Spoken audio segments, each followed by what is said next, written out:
Well, we Got some would like questions. to talk to you about tips for a downsize move. What works, what creates a disaster, how can one prepare in advance, and we have a question from a listener.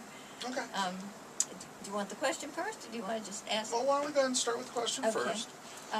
This woman says she's moving to a small new condo. She has an antique dish collection and some other valuables that she wants to hold for her granddaughter when she marries. I can tell you from experience that the granddaughter probably may not want them, but Yeah. but it's hard to part with things. And how can I safely store things, she says, that are valuable and delicate for several years? And how can you downsize? How can you get rid of things that are so meaningful to you? What do you suggest?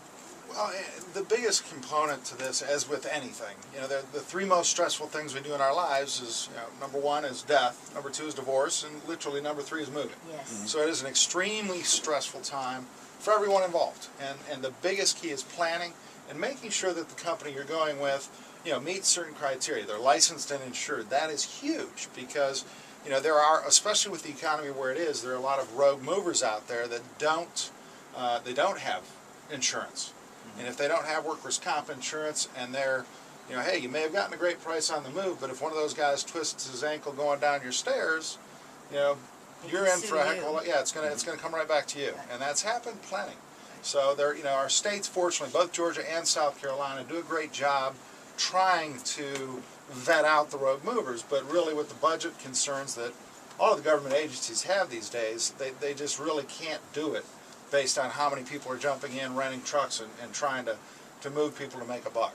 Mm-hmm. So that being said, with this kind of a situation, it's really making sure that the organization is licensed and insured. They're a member of AMSA. They're a pro mover. That's an even better certification.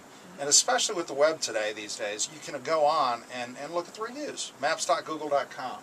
The internet is an awesome resource, but also realize, you can't make everybody happy. So you have to take a look at the rankings and the feedback from customers. Any company worth half its salt, no matter what industry they're in these days, they pay very, very close attention to the internet.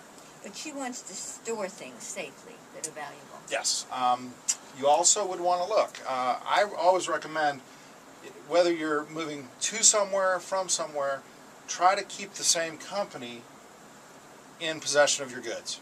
That keeps the accountability. It eliminates, A blaming B, blaming C, and check and see if the company has a storage facility. Dependent upon, if it's a wood type item, especially down here in the South, you're going to want climate controlled or air conditioned. There's a difference between the two. Climate controlled means there's a ventilation system that keeps it above freezing and below, typically, I think it's 95 or 100 degrees. Because within that range, even with the humidity, things should not get damaged. Air conditioned is a set temperature, something for baby grands or very specific electronic equipment that can be affected by big sways in temperature up and down. Could be an old record collection. Could be an old record collection. Yeah. Excellent. Yeah. So, Excellent. and then whether they have it on site or public storage. Typically public storage is going to be cheaper, but we had a public storage right down the street from us burned down a couple of months ago because they don't keep track of what is in the facility. As a private storage facility of a moving and storage company, we don't allow chemicals, cleaners, fuel, any of those things that are combustible. Tanks or something. Exactly. Yeah. So, And we can't even haul them. Yeah. We can't even haul those items. Mm-hmm. So really the biggest key is to spend, really a mover should be part of your family. Mm-hmm. They really should be somebody you really feel comfortable with. You can call them anytime, you can ask any questions, and they're very upfront and forthright with you and give you the answers you're looking for. And take the time to make sure you understand the whole process. It's a gigantic process. Right. So before the move, you go out and counsel with them about Yes. certain valuables and what to do with Absolutely. certain important storage items. Absolutely. And for something like that, sentimental things, that's why we don't get rid of it typically, and that's why we clutter and keep too much on our hands. And we run through it literally several times a week where we're, especially being in the Hilton Head, Savannah, area, folks are downsizing. The kids want them to come home. So what they're doing is actually trying to go through that whole process. And there are several different steps to take. First of all, start as soon as possible. And again, going back to the word planning, That is the utmost key to it. We have moving tips and timelines that we send out to every single one of our customers. So it's just 12 weeks out, 10 weeks out, 8 weeks out, et cetera, and literally checklists so that you can mark that done, changing addresses, getting doctors set up, banks, transferring funds. I mean, you name it, it's on the checklist to make sure it's done. Post office change of address.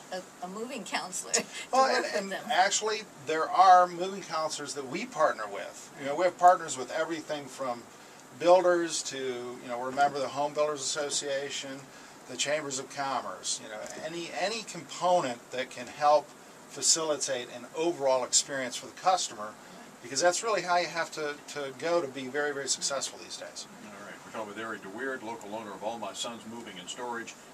And finally, Eric, what is the, we had talked about, Bill Thomas had said, commented last week that individuals wait 15 years too long to downsize or something like that. Usually it's, again, going back to the process, it's a very, very long process.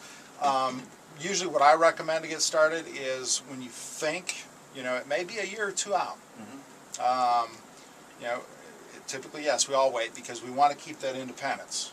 The very last thing we want to do is make that step to, some additional help or assisted living or what have you, because it's an ego thing. And being human beings, we're big on our egos. So the biggest component to it is start planning. Start, if you think you want to do it in 5 years or 10 years or a medical issue arises, get a moving company out there. Sit down with them. They should spend anywhere from a half an hour to 2 hours with you.